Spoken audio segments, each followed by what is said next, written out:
Just a few hours, people will gather at the site of last week's shooting for a prayer vigil honoring Renee Good. Our newest reporter, Megan McPherson, joins us live from the memorial now with the details. Megan. Yeah, good morning. That prayer vigil is set to take place here at Renee Good's Memorial at East 34th Street and Portland Avenue in South Minneapolis. That's happening here in just a few hours, 1 week after she was shot and killed here by an ICE agent. Community activist Shaletta Brundage says that she will be leading that 3-hour vigil here, and it will begin at exactly 9:37. That is the precise moment that Renee Good was killed. Now, organizers say that this is not a protest, but a call for quiet reflection, unity, and prayer for peace in a community that is still grieving. They emphasize that there will be no marching or chanting today, and attendees have been asked to sign up for half-hour prayer shifts as well. Now, over the last week, several videos have circulated showing heated exchanges here in this area, tensions that organizers say they are working to avoid today. And while today's vigil is meant to be a moment of stillness, the aftermath of Renee Good's death is certainly still continuing to spark those strong responses, with those clashes between anti-ICE protesters and federal agents reported in other areas around the Twin Cities last night and even into this morning. Back to you. All right, Megan McPherson reporting. Thanks so much. We'll be checking in throughout the morning. And this morning, the Department of Homeland Security says they've arrested 2,400 people since ICE operations started in Minneapolis on November 29th. Last Wednesday, ICE reported 1,400 arrests through DHS, or though DHS rather says the number of arrests can lag. And over the last several days, students at high schools across the metro have been protesting ICE's presence in their communities. This is video of a walkout at Park Center Senior High School in Brooklyn Park yesterday. And this afternoon, at least 200 students in the St. Paul School District are planning a walkout at the state capitol. Students at Humboldt Secondary on the city's west side are also planning to walk out starting at noon.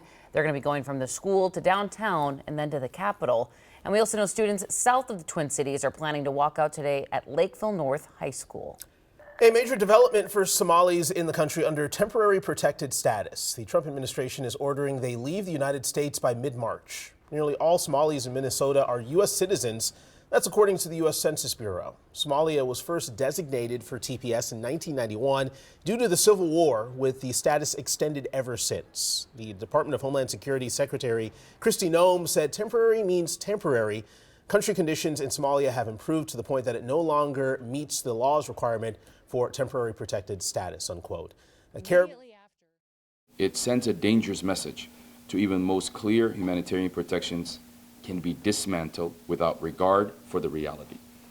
When protections are stripped from Somalis, despite undeniable conditions, the entire TPS program and the framework of it is broken. DHS says those affected have until March 17th to self-deport, but CARE Minnesota is advising people to talk to an immigration attorney about possible other legal pathways to stay in the United States. Today, Governor Tim Walz is speaking out about the impact of federal funding cuts in Minnesota. This comes as the state is appealing a decision by the Trump administration to withhold more than $2 billion in annual Medicaid funding for the state.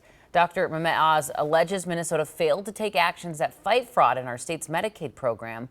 Minnesota's Medicaid director refutes that and calls the action unprecedented. Let's turn to college hoops now here at 5:08. This one is for Bell, the buzzer beater at the barn, but it wasn't in the Gophers' favor. Niko Medved and the men's basketball team were this close to snapping a 9-game losing streak to the Badgers, but they could not hold on to it. So let's take you to the last 7 seconds here. Cade Tyson pulls up and drills a 3 to tie it 75 all, but John Blackwell doesn't give them another chance right there. Answers right at the buzzer. Final score 78 to 75. The Gophers' last win in the series was way back in 2020. It has been 5 years, and it continues this morning. How entertaining, though, was that? The buzzer beater is always entertaining. It's so fun. And how about that little run around the court? What was that all about? My goodness. You know what? It's the rivalry is absolutely so historic between the Badgers and the Gophers. And so it could have went either way. I was a Badger a long time ago, but I've been here so long that, of course, I'm sad. You're for the adopting- Gophers. Of Okay. course, of course. But on Wisconsin, right? Okay. It is cold this morning. You guys noticed it, right? As you Oh, step yeah. out Oh, the yeah, door. certainly did. Everyone will today. It is 18 degrees right now, and the big story isn't the temperature. The big story, of course, this morning is the wind chill. Let's take a look at it. We have 18 with a wind chill of 2 as we speak. These are the temperatures. We have tugged down some modified Arctic air, and it's around for the day today. It warms up for a couple of days as the snow comes in tomorrow and Friday, and then the real chill starts on Saturday. So it is 22 degrees colder than it was yesterday at 5 o'clock, 34 degrees colder in International Falls, 37 in Thief River Falls. This is the reason. Straight north winds coming on in, and they are strong. So our wind chill right now as we speak is 2, 3 below in St. Cloud, 14 below for our friends in Bemidji, 7 below as you see there off to our west. And in the metro, as you're waking up, 4 below in New Richmond. Good morning. It is a cold one. 3 below in Princeton and 2 below for our friends in Buffalo. Good morning. Temperatures today are going to stay in the teens, maybe get to 19, close to 20, but our warmest wind chill will be 4 above. And in the next few hours, our coldest wind chill during the day will be 4 below. It does come along with Arctic sunshine. Barely a cloud to be found across the region, so that is one nice thing. And then tomorrow, this system comes on in from the north. And again, this isn't going to be a big snowmaker. We've been talking about it all week, myself, Ben, John, Jamie, but it is going to be kind of just off and on snow for a long duration. So as we watch this low come on down, again, tomorrow, light snow off and on throughout the entire afternoon, tomorrow night. This is 7 a.m. Friday. It's still snowing. And then the big story will be this chill that comes in behind it for the upcoming weekend. So what we're calling for is maybe 1 to 2 inches of snow. That's it for the entire duration. But if you travel to the north and east into Wisconsin, there could be some areas that see 4 to 6 inches. By Hayward, 2 to 4 inches just to our north and east. So again, a chilly weekend on track, and there it is in the 7-day with temperatures in the teens, wind chills in the below 0, and mornings that start between 0 and 6 degrees. All right, here we go. Buckle up, folks. Well, as new developments come in on the ICE operations happening in Minnesota, concerns over new detention facilities are rising. We're going to explain when we come back.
Welcome back. Time now just about 5:15, and we are taking you live from 34th and Portland in South Minneapolis, where 1 week ago today, Renee Good was shot and killed by an ICE agent. In just a few hours, the community will gather for a 3-hour prayer service to honor the 37-year-old mother.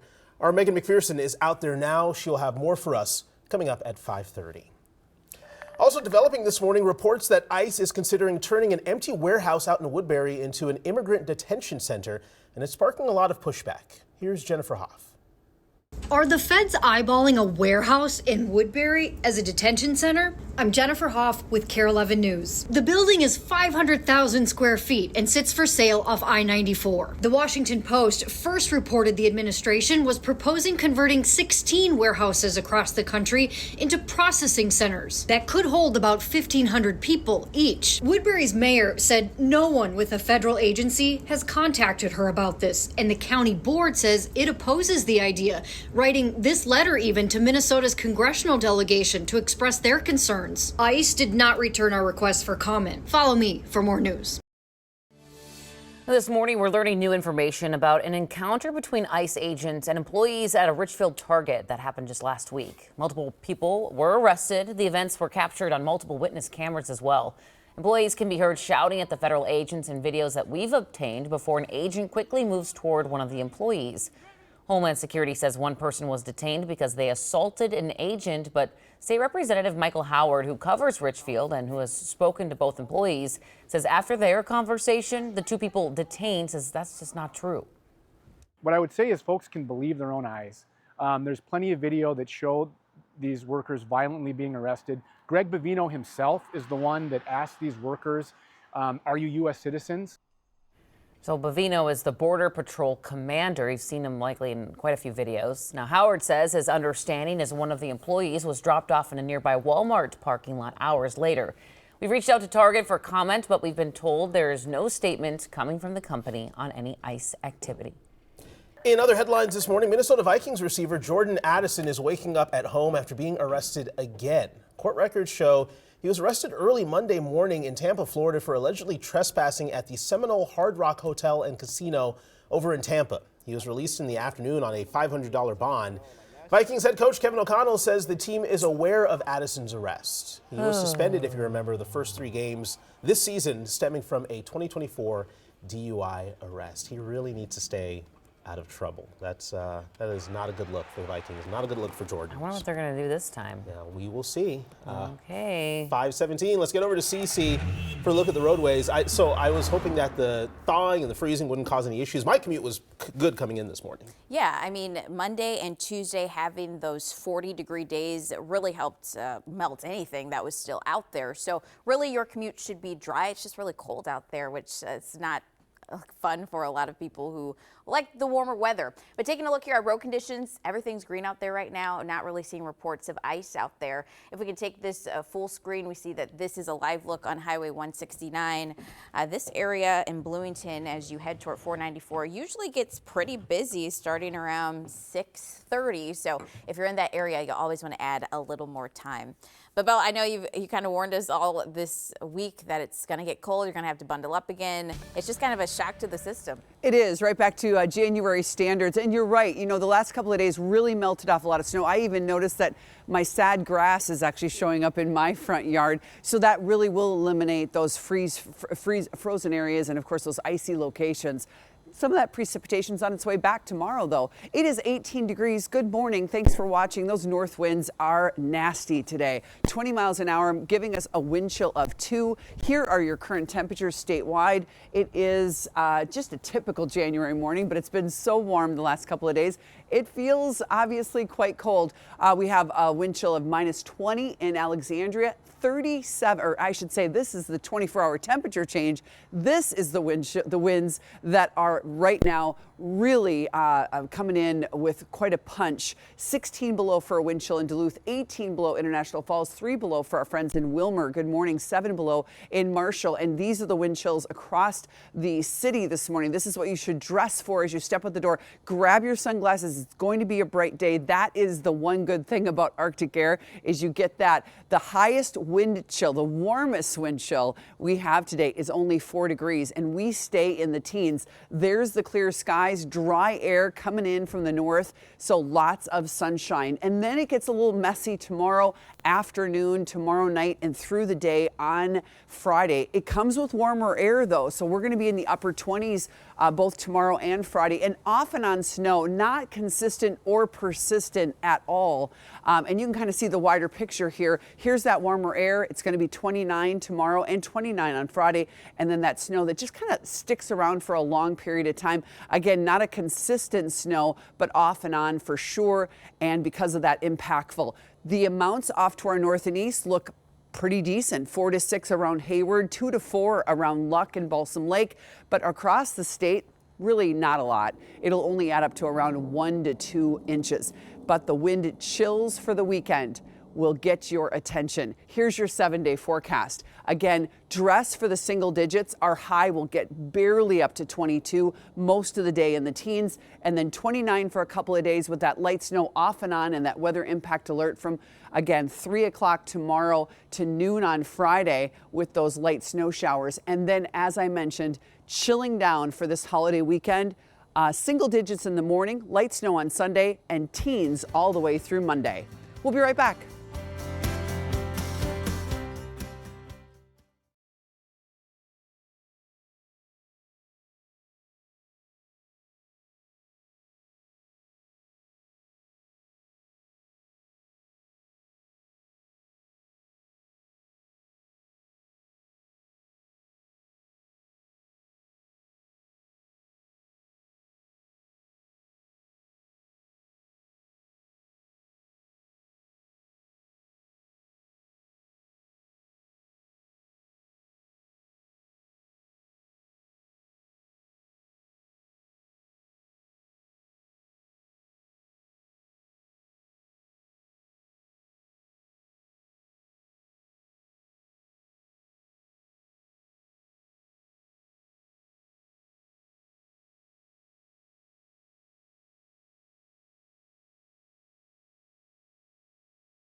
Welcome back. 5:24 on the clock. There's a sense of urgency for the Vikings this offseason. Kevin O'Connell and Kwesi Adolfo-Mensah will head into year 5 together, still in search of their first playoff win. That duo held their end-of-season media availability yesterday. And the most pressing question of the day, what the franchise does moving forward at the QB position. O'Connell emphasized multiple times the need for depth and competition at that spot this offseason. As for Adolfo Mensa, he was asked if he wants J.J. McCarthy to be the starter next season. Here's what he had to say. I want the Vikings to achieve our goals, and I think one of those goals is to make playoff runs and do different things like that. I think he's the character and ability to be the person to do that for our organization. If I say that in 2026, that kind of binds us into a certain, area. The way we've set this team up, we built this core to really, like we've always talked about, give ourselves multiple shots at it, because you never know when there's going to be a year where the field's a little bit wide open and you can make that run. And so that's what we're really focused on. So that's a yes you want? No, he was skirting around the question. Good job, Kwesi. Swerving around I it. like him and O'Connell, but I also, as many Vikings fans, want results. The fact we haven't had a playoff win in so long. It's a little bit frustrating, and you think if you just got the QB position right, if you got stability there, they would have been in the playoffs. You know where our X easily. is right now? Where? Playing. He is. Sam Darnold. I with was the I was Seahawks. wondering which X. I had to go through my mind. Wait. Wait, no, there's in also football, not actual X's. I was thinking of Kirk Cousins. He's in Atlanta doing something down there. I don't know. Getting his Great Clips haircut. I don't know. Shopping at Kohl's. He's sponsored by Great Clips. No bad on Great Clips. They're great. All right, let's get to Bell. I'm gonna go over here now. They are great. I agree. I've loved watching Sam Darnold. We didn't need him. We didn't need him as a backup. No. I agree with you, Alicia. Okay, you know what? This number is deceiving. Dress for the single digits. Our wind chill right now is 2. Our warmest wind chill we have today is 4. And then we have that light snow tomorrow afternoon and Friday, that weather impact alert. And then, yes, this is not a typo. It is going to be very cold this weekend. We do have sunshine Saturday, light snow Sunday, and then on MLK Day, Monday, 14. So it is going to be a chilly weekend. If you want to get out and enjoy it, make sure, of course, you dress for it. And there's your 7-day. We'll be right back with more KARE 11 News at 5.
Investigations resigned in the last 24 hours.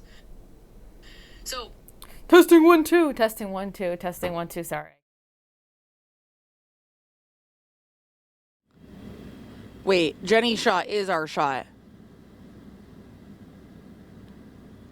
So, But mine on the 05 is up and ready. They said, "Do you want to take Dusty's?" They're trying to take a bump shot at the top of the other one. Okay. 05, I'm on it. Okay. All right, he's going to go and adjust it. Awesome.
5:30 here on your Wednesday morning. We are live at the memorial of Renee Good this morning, exactly 1 week ago, since she was shot and killed by an ICE agent. In just 4 hours, a prayer vigil is set to start there as a major shakeup comes out of the investigation. We do have team coverage. We're going to get to all of that in just a minute. We do want to welcome you in here on this Wednesday. I'm Alicia Lewis alongside Jason Hackett. Yeah, we're going to get to our coverage here in just a minute. You saw, though, the flags out there waving in the breeze. It is breezy and it is cold out there, Belle. Let's head to the backyard to get the forecast. It really is. You know, it's come in a little bit of a reality check. These winds are really, really a big factor today. And we're going to have temperatures that are going to only sit basically where it is between now and 22. But folks, dress for the single digits. Right now, that wind chill is 2. Here are the current temperatures. 24 hours ago, it was 20 to 30 degrees warmer. We know yesterday morning was an anomaly, but look at these winds straight out of the north. That is going to get your attention today. Current wind chills 17 below for our friends in Grand Rapids. Good morning. 10 below in Brainerd, 3 below in Wilmer, along with St. Cloud. 2 degrees in the metro at the airport, but no one lives there. 3 below in Buffalo, where you live. It's cold. 3 below as well in Princeton. Again, our warmest wind chill today will be 4, so dress for the light blue numbers. We'll be back to talk about the snow and the upcoming very cold weekend in just a few moments. Good morning, 5:31. I think today is going to be another good day out on the roads. Things have dried out, so you shouldn't run into any icy patches this morning. Taking a look at traffic flow in the north suburbs, things are moving pretty great in those areas. 694 and anything south of that also looks really good. Taking a live look here, this is on 94 in St. Paul. This is between Highway 52 and Highway 61. Popping this up because over this next half hour, I'll be talking about a weekend closure that runs from Friday to Sunday that you'll need to know about. A lot of detours to consider. Alicia. All right, we'll check back in a little bit. Cece, thank you so much. This morning, the future of the U.S. Attorney's Office in Minnesota is uncertain after 6 federal prosecutors resigned over the Justice Department's push to investigate Renee Good's death. Now, this all comes as we're marking 1 week since the 37-year-old was shot and killed by an ICE agent in South Minneapolis. In just a few hours, faith leaders will be at the site of the shooting for a 3-hour prayer vigil. Sunrise reporter Megan McPherson is out there right now waiting for the crowd to arrive. But first, let's get to Audrey with the latest on the investigation. Audrey, good morning. Yeah, it's been a mass exodus from Minnesota's U.S. Attorney's Office in the last 24 hours. The wave of resignations came after the Department of Justice pushed for an investigation into Renee Good's widow. The DOJ also says there's not enough evidence for a criminal civil rights investigation into an ICE agent who pulled the trigger last week. Now, Minnesota's U.S. Attorney's Office must now move forward without its top fraud investigator, Joe Thompson, one of the 6 who resigned. Thompson led the Feeding Our Future case, and his work helped deliver dozens of convictions against people who stole taxpayer dollars. Now, we spoke to a former prosecutor from Minnesota's U.S. Attorney's Office who says that fraud cases currently in the works will likely slow down with these departures. When you have new attorneys that have to learn the case and start doing it from scratch, that puts you behind. Many of them are going to have to start over again, so this is not helpful for prosecuting those subsequent cases. Now, in the past, the DOJ's Civil Rights Division would typically launch an investigation to make sure officers didn't breach the rights of a shooting victim, even if no charges came of it. Back to you. All right, Audrey, reporting from the newsroom. Thank you very much. In just 4 hours, people will gather at the site of last week's shooting for a prayer vigil honoring Renee Good. Megan McPherson is out there right now with more. Megan.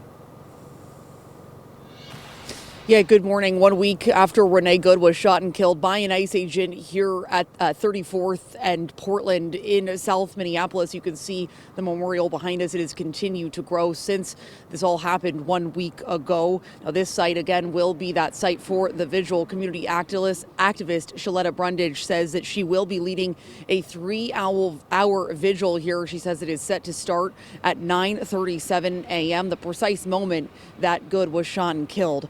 Organizers say that today is about pausing, not protesting, with a focus on quiet reflection, unity, and prayer for peace in a community that is still grieving. They've made it clear that there will be no marching or chanting, and attendees are being asked to participate in half-hour prayer shifts as well. Over the last week, several videos have surfaced showing heated exchanges in this area, even one that we saw just yesterday, tensions that organizers say they hope to avoid today as the goal again remains healing and unity. And while this morning's vigil is meant to be a moment of stillness, there are strong emotions again that still continues to surround Renee Good's death.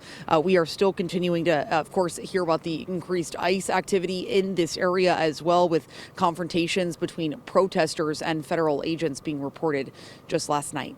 Back to you.